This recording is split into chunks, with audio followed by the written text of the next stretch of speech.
Oromiyaan hinjijjiirru maqaa Oromummaan dhiiga kennaa eenyutu nurraa haqaa galuu feenaa jijjiiradhaatii maqaa harka kennadhaa dhaqaa. Oromummaan dhiiga, Oromummaan dhiiga, Oromummaan dhiiga, Oromummaan lafee. Oromummaadhaaf jedhee goota meeqa kufee biyya kanaaf jecha aarsaa kafale goonni yoo inni kufellee bakka bu'uu qaba dhaloonne. Oromoon galaanni bakka jirtu jajjabeessuu qabdu gootota lubbuu sabaaf hirtu akka diinaa gootanii ofirraa fageessinaa jecha hayyuun dubbatuuf itti nadheessinaa. Oromoon mi'aa miti kan maallaqaan bitamu, Oromummaan dhiigaa kan goonni itti hidhamu, Oromummaan fixeessaa miti kan ganama mul'atu kan guyyaa hin jirre nutti ol jijjiiraa jiru mootonni abbaa irree. Oromummaadhaaf kaardiree kan yoo guutamu faayidaa hin qabne, Oromummaadhaaf jecha goota baay'ee dhabne. Otoo dhiiga jigsinuu akka bishaanii, otoo goonni tiksuu biyya abbaa isaanii lubbuutti gabbarree lafee itti cabne. Gootonni aarsaa kadhan aarsaa gaabbii qabne. Eessa jira goonni goota keetoo heddu maali iddoo Oromoo diina kee mo'adhu. Gaafa Oromoon qabsaa'e gaafa duraa gaafa diinni nu nyaatu harmaaf harka muraa kan falmataa ture Oromoo fi osoo harka hin kennin osoo nama ofii hin nyaatin wal falmaa ture Oromoo fi diinni otoo lubbuun ba'u otoo jigu dhiigni biyya kanaaf jennee lubbuu itti gabbarree wareegama baafnee milkiidhaan dabarre. Garuu nama keenya nurratti labsanii keenuma nutti bitaa keenyaan nu cabsanii gocha gara jabeennaa qabsaa'aa fannisaa lubbuu keessaa baasaa lafarra harkisaa aabbishee garbaadhaa jira awwaalanii seenaa yaadatti jarrimoo seenaa wallaalanii. Garii lubbuu achi buutee dhabne kophaa otoo fiignu kophatti cabne achi buutee dhabne qabsaa'ota gameeyyii kan baranaa hin dadhabne wallaalaa dabeeyyii garii faayidaa xiqqoof gabroomee bitamaa goonni kaayyoo qabu kaayyoodhaaf hidhama harka kennu wallaalee kan akka malee lubbuun isaa baatu otoo kaayyoo fiigu diinni isa nyaatu. Otoo kaayyoo fiigu kaayyootti dabee jiruu lammi siksota ofiitu dhabe kakalee cisu gaafa qeerroon fiigdu gaafas jarri diina kan biyya keenya diigdu ka funyaan lubbutu sooftiif funyaan haqataa gaafa nuti qabsoo nuti uffatee nu baqataa qabsoo nuti goone nirribaa dammaqxee ifaa jedhayyootaa taphatti fakkaatte kalee ulee diinaa ta'ee kalee nu ajifatu har'a inni goota gootummaa nutti garsiifatu gaafa qeerroon ka'ee karaa diina cufu lakkaataa sirni kun hin kufu kan nuun jedhaa ture qabsoo qeerroo tuffatee har'a inni goota gad bayeeti mul'ate fakkaatee uleen minamaa kaan nagayaan jiraata kaan diinatu itti gama tokkummaa humna yoo tokko taane diina keenya humna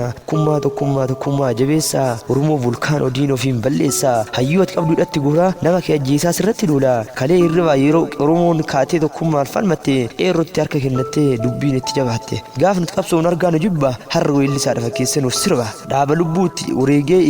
itti fuufee irraan gahe malee yoon qabsaa'aan Oromoo qabsoo dhiisee galee daggalatti galee dhugaa barbaacha fiiga bosona maan dhiiffatee da'oo diinaa diiga bosonni da'oo gootaa bosonuu nyaata gootaa lafaa kaaneen geerarroo lafee kennatu goota jedhe Umar Sulee dhiirri sabaaf jedhee caakaa keessa bule waan Oromoon ta'e bineensi bukaan taane ba'aa guddaa jala jirra gabrummaa jalaan baane sabni waraana hin qabne yoomuun kabajamu sabni waraana qabu akka qallitti hin cabu yoo uummanni Oromoo irreef gaachana ofii bira dhaabbate keessoo waraana ofiitti yoo rakkootti himate fagoo hin jirtu bilisummaan hin dhufti homaa shakkiin godhinaa gabrummaan hin kufti osoo si duguuguu sirni dhufaa darbaan si ajjeesaa si nyaatu si ajjeesan malee yoomuu siif hin naatu biyyoodhadhaa biyya hundaafuu laatu biyya waan qabu hundaa nama waliin nyaatu Oromiyyaa biyya koo yaa qilleessa barama nama kee ajjeesuuf akkamitti yaadama. Qabeenya namaa saantiin koyitiif si jibbani maaliif sirra fakkeessaa siif sirbani kanurraayyuu hafee Oromoo immoo nyaachiftu kan qabeenya keetiin hundayyuu jiraachiftu kan salphinaa ba'e wayyaa sirraa baasee dhiiga lammii nagayyaa akka bishaaniin lolaase kati maqaatti goote maqaallaa si nyaachisee ba'aa ilmaan kee baan ilmaan kee baachisee guruupii gooteeti jara qindeessaa Ormi hamtuu si yaadii lafarraa si gaggeessaa otoo bara hundaa diinni armee Oromoo boochisuu osoo barattoota Oromoo diinni qawween doorsisuu otoo hayyoonni Oromoo hidhaan ukkaamamtuu osoo qeerroon biyyaa diinaan lugaamamtuu gaafii Oromoo gaafti kam nuu deebise gaafii bara dheeraa ardii jala seensise hanga siidaan bulguunu keessaa buqqa'u gaafiin ilmaan Oromoo ifatti hin fulla'u keenya osoo rakkatuu ka Ormaa jiraata keenya armaataa hojjetee galgala daabboon jijjiirata ofumaaf tuffachiifne diina qabaan guunni ofirra caalchifne gaara taasifnee mudhachiifne. Oromiyyaa biyya koo biyya dhadhaaf aannanii biyya qamadiif garbuu biyya ofiillee nyaachiftee ormaafillee darbu yaa biyya gootaa biyya gadaan bulu yaa biyya jaarsolee nuti of tuffachiise eenyu nu caale. Afaan waliigalchee Oromoo akka cirrachaa baay'ise garuu baay'achuun Oromoo diina immoo gaddisiise dhibba yoo dukumatu dhalata baay'inni lafa gunne rabbi guddaaf galata qotee bulaa Oromootii kan albuuda baasu gabaa biyyaa isee oomisha isaa miidiyaan gabaasu biyya Oromoo biyya odaa gaaddisaa qabeenyi ishii bira darbee Oromayyuu jiraachisa biyya hundaafuu magarsu lafa abbaan nyaatee ilmatti ree dabarsu. Biyya hunduu galata kee wallaalee biyya diinitti galee nama si awwaalee yoo baratu barataan Oromoo galma tokkoon gayu sababa diinaatiin aangoo irra limbaa'u. Nuruu leenci bookkisa kan bosonaa bookkisu gootaa fayyoosu qabnu diinni yoomuun hundoorsisu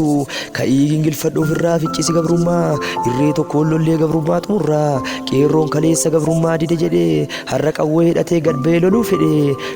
shakkine sirni kun nuuf hin ta'u warree kabeelaa galma tokkoon nun gayu ka gabrummaa na dooche ilmaa ilmoo lammii wal dhaga'uu didee wal tuffatire namni anatu siif beeka anatu sirra caala anatu turroobata anatu sirra laala ati homaanuu nan geettu harree kabeelaati jedhee osoo jibbuu ofii walaliilaati ibidoolin roobsee lubbuu dhabamsiise ilmaa ilmoo ajjeese haadhaaf abbaa gaddisiise.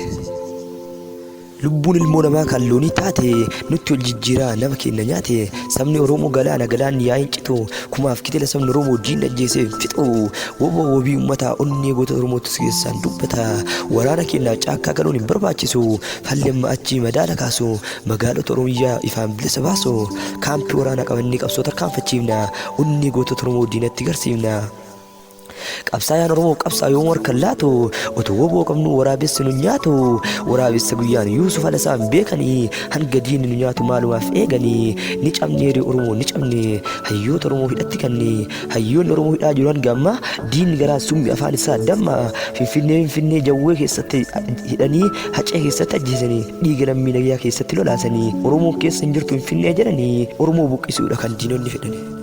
Hayyoota Oromoo keessatti ukkaamsanii dhiiga caalu hundeessaa keessatti lolaasanii si keessa leenjisaa loltoota nu bobbaasanii beektota Oromoo ijaaf gurra sabaa finfinnetu nyaata finfinnee torkaa qaba si gumanni finfinneen Oromiyyaa arjoomtuu waa maraa har'allee sabni koo si keessa cunqurfamaa jira hacaaluu hundeessaa gameessa namaa akkamitti nyaata finfinnee akkamitti si gama dur lafa finfinnee qotee bula qota kanarraa immoo keessatti kadhata yoo hojjetes birrii guddaa argata dhiigni ilmaan Oromoo keessatti tarca'ee diqqaa guddaan Oromoo gara biyyee dachee hayyuu fi goonni Oromoo keessatti ukkaanfamaa qabeenyi Oromoo dirqiidhaan saamamaa lafti Oromoodhaa dirqiidhaan fudhatamaa lafa Rabbi siif kenne kanarratti si uume maaltu sitti fidee abbaa biraa sitti uume woboo wabii uummataa woboo mataa shurubbaa dhaansa kee sabaan gahi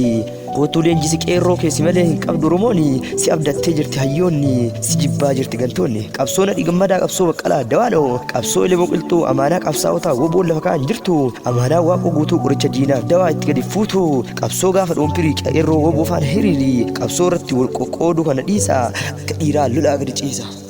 Barreessi kan dhiyeesse barreessaa Abdurrazzaaq Gammachuuti. Horaa bulaa galatooma. Oromummaa dhiiga keenyaa eenyutu nurraa hakaa galuu feena jijjiiradha.